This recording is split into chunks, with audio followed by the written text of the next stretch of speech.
Hello friend, आप सभी का मेरे नए वीडियो में फिर से स्वागत है। इस वीडियो में हम लोग डिस्कस करेंगे शार्क टैंक इंडिया के बारे में। बाहर की कंट्रियों में ये काफ़ी टाइम से चला आ रहा था, लेकिन कोरोना के आसपास ये इंडिया में भी लॉन्च हुआ। इंडिया में भी सोनी टीवी ने इस प्रोग्राम को लॉन्च किया है। और शार्क टैंक इंडिया है क्या? बेसिकली एक शार्क टैंक है क्या?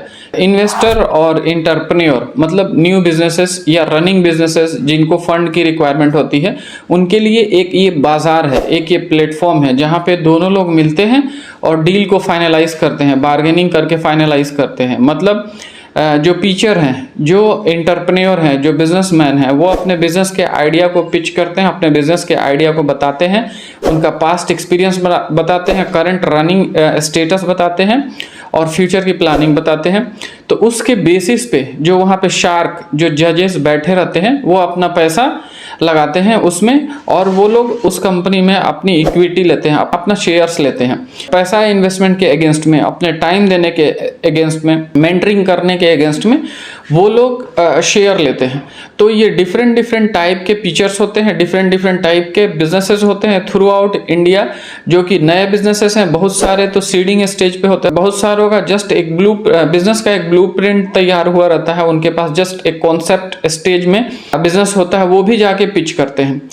एक्चुअली जब ये प्रोग्राम शुरू हुआ, सोनी टीवी पे जाने के लिए तकरीबन 50,000 बिजनेसमैन ने अप्लाई किया था, लेकिन 50,000 बिजनेसमैन में से 198 लोगों को सेलेक्ट किया गया था और उनको फंडिंग के लिए बुलाया गया था, उनकी पिचेस को सुना गया था। उसमें कुछ पिचेस एयर हुए, कुछ पिचेस एयर नहीं हुए। ये जानते हैं कि जो शार्क टैंक इंडिया का फर्स्ट सेशन में फर्स्ट पिच क्या था, फर्स्ट कंपनी कौन सी थी जिसने पिच भी किया, जिसने अपने कंपनी का प्रेजेंटेशन भी किया और उसको फंडिंग भी मिली। तो ये फर्स्ट कंपनी है फूड से रिलेटेड। आगे हम बताते चले। शार्क टैंक इंडिया बहुत लोगों के लिए एक वरदान जैसा हुआ, बहुत बिजनेसेस के लिए एक वरदान जैसा हुआ। थ्रू आउट इंडिया से जो बिजनेसमैन है वो वहाँ पे गए हुए थे, लेकिन बहुत लोगों के लिए, बहुत बिजनेसेस के लिए ये डार्क टैंक हो गया, कई लोगों के लिए तो ये बार्क टैंक भी हो गया। तो टर्मिनोलॉजी में ज़्यादा आपको जाने की जरूरत नहीं है, आप सेंस को समझिए, आप फीलिंग को समझिए। शार्क टैंक मोस्टली जितने भी फीचर्स गए हुए थे उनको बेनिफिट ही दिया। थ्रू आउट वर्ल्ड उस बिजनेस को, उस आदमी की ब्रांडिंग हुई, उस फाउंडर की ब्रांडिंग हुई। उसके बाद से कुछ पीचेस ऐसे हुए जो कि थोड़ा डार्क साइड चले गए, तो वो उनके लिए डार्क टैंक हो गया। और कुछ पीचेस ऐसे थे जिसमें काफ़ी ज़्यादा बहस होने लगी, तो काइंड ऑफ बार्क टैंक हो गया।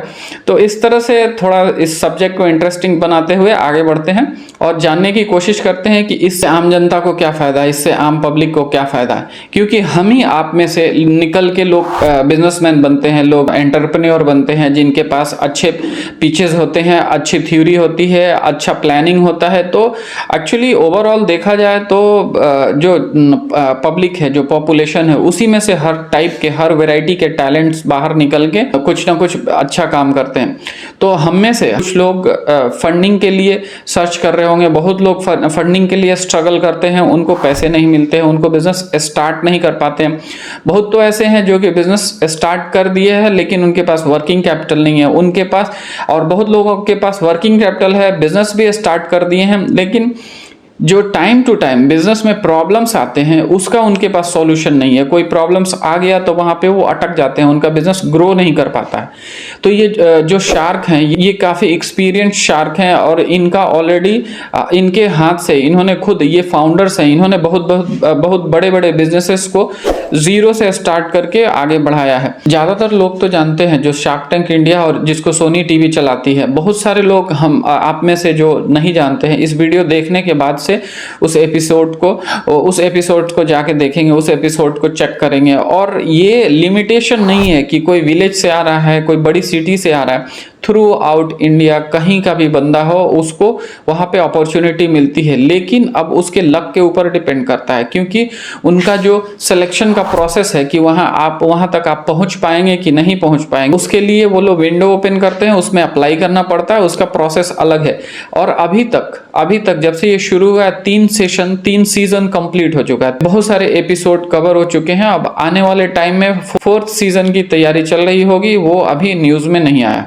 तो आइए आगे बढ़ते हैं। शार्क टैंक इंडिया में फर्स्ट सेशन में फर्स्ट एपिसोड जो था उसके बारे में हम लोग डिस्कस करते हैं। तो जो एयर हुआ, जो न्यूज़ में आया, जो टीवी पे आया, वो था ब्लू पाइन फूड जो मोमोज कंपनी है उसका पिच एयर हुआ और सभी को पता चला। और मोमोज से रिलेटेड बिजनेस शुरू किया था उन्होंने बहुत छोटे पैमाने से, तकरीबन 5 लाख के इन्वेस्टमेंट से ये काम शुरू किया था। पहले B2B ये काम करते थे, जैसे मोमोज को, उनका मोमोज का सेल्फ लाइफ है 4 मंथ का, तो वो मोमोज को होटल, कैफेटेरिया एंड रेस्टोरेंट को सप्लाई करते थे।